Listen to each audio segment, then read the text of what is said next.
Disinformation never stops, and neither do we. Welcome to StopFake, the place where we dissect disinformation and set the record straight on fakes about Ukraine. I'm Marko Suprun, and this week we make short shrift of the following fakes. U.S. Special Representative for Ukraine Negotiations Kurt Volker acknowledges Ukraine unable to return Crimea and Donbas. An OSCE moderator walks out on Donbas talks because of Ukrainian threats, and Ukrainian military suffer heavy losses in the Donbas conflict. Details ahead. Ukraine is unable to return Donbas and Crimea under its jurisdiction, Russian propagandist media announced on May 17, seemingly citing the United States Special Representative for Ukraine Negotiations Ambassador Kurt Volker. Volker admits Kiev unable to return Crimea and Donbas, RT's headline blared. Moskovsky Komsomolets went even further, advising Ukraine to come to terms with the loss of Donbas and Crimea, while Gazeta.ru laconically declared that Russia is too strong. Volker arrived in Ukraine on May 14 with the goal of finding out more about the humanitarian situation in occupied Donbas. Russian media focused on one phrase in Volker's statements to the BBC, completely ignoring context and background. Volker does say that Ukraine will not be able to return Crimea and the Donbas by force. Only diplomacy and sanctions will advance Ukraine's cause in this matter, he continues. This is his full quote. There's no way the Ukrainians can take the territory back that's already been taken by the Russians. The Russians are just too powerful. But the cost to Russia of further advancement is already increased and will continue to increase.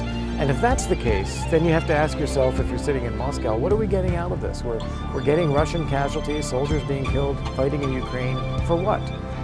Another way of restoring peace in Donbas, Volker said, is to provide Ukraine with lethal weapons for defensive purposes and introduce peacekeepers. Quote, "If you look at the humanitarian situation, look at the level of violence, this issue is relevant as never before, and we have a way to solve it. We need Russia to take this seriously," Volker said.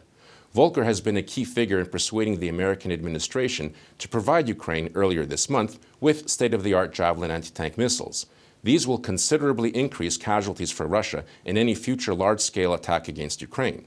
He has been waiting for more than 3 months for Moscow to respond to his proposals to introduce UN-mandated peacekeepers into the Donbas, including at the Ukrainian-Russian border, and for the withdrawal of Russian forces and their proxies.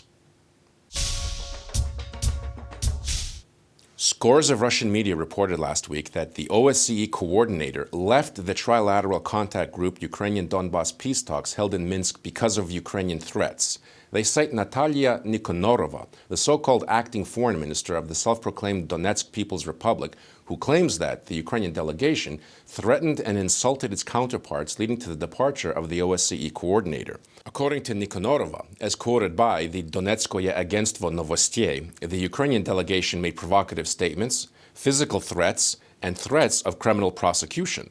The OSCE coordinator's leaving was evidence of Ukrainian aggressive behavior, Nikhonorova said. Responding to StopFake's inquiry about these claims, Ukraine's representative at the Minsk talks and former Ukrainian ambassador to the United States, Alexander Motsyk, dismissed Nikonorova's claims as completely false. Quote, "The OSCE moderator left the talks when they were finished. This claim is a complete fake," Motsyk, who was present at the negotiations, said. Now, the press statement issued by the OSCE after the May 16 talks makes absolutely no mention of any walkout by any OSCE personnel. The statement reasserts the OSCE's commitment to continue talks aimed at easing the hardships of civilians living close to the demarcation line and in the occupied territories. The Minsk agreements aimed at resolving the conflict in Ukraine's eastern Donbas region were signed in the Belarusian capital in February 2015 by representatives of the Trilateral Contact Group, the OSCE, Ukraine, and Russia. This week, Russian media were awash with stories claiming the Ukrainian military suffered heavy losses while trying to further their positions in the eastern Ukrainian Donbas conflict zone. They cite self-proclaimed Donetsk People's Republic press spokesman Daniil Bezsonov, who claims that Ukraine lost 9 men and strategic territory. Besonov's claims are presented as a text statement on the DNR Army website.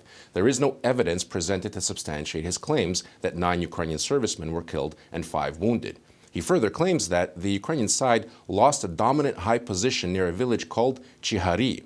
Ukrainian forces, meanwhile, have not reported heavy losses this week, although 1 soldier was killed on May 12. Local area residents also report that the Ukrainian military has pushed back Russian-supported proxy separatists and gained some territory.